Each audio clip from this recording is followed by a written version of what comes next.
The Ricochet Web Store allows you to build simple forms to gather contact info from customers or consigners.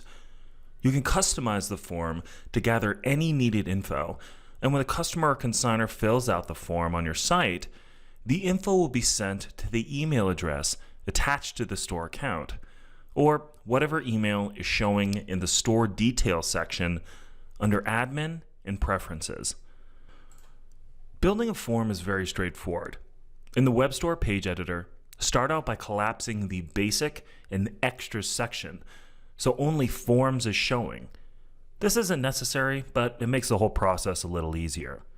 If you have either created a new page for the form, or if you're adding the form to an existing page, start out by clicking and dragging the Form button to where you would like the form to exist on the page.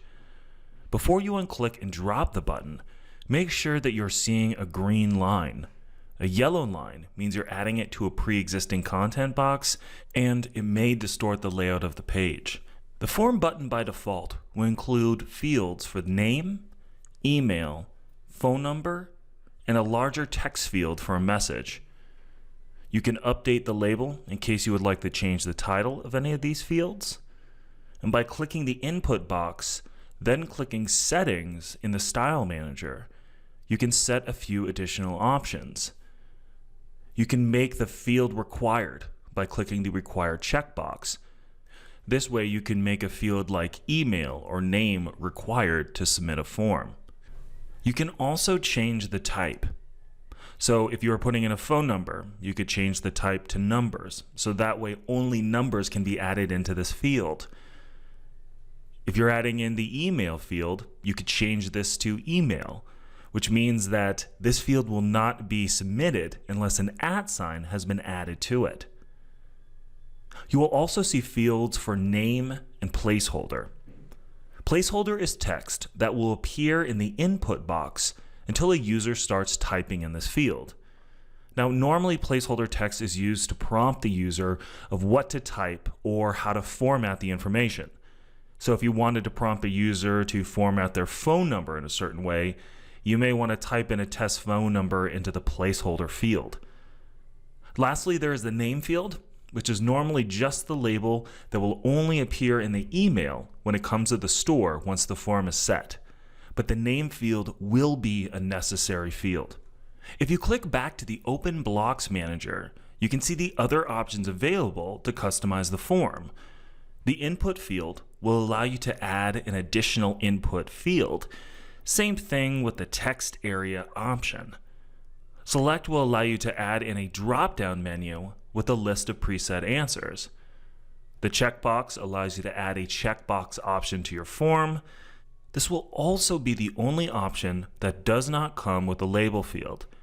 So if you're adding in a checkbox, then make sure to also click and drag the label option in case you need to attach a question to it as well.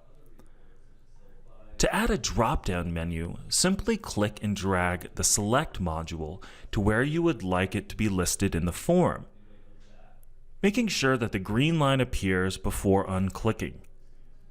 By clicking the Select field, you can access the Settings section.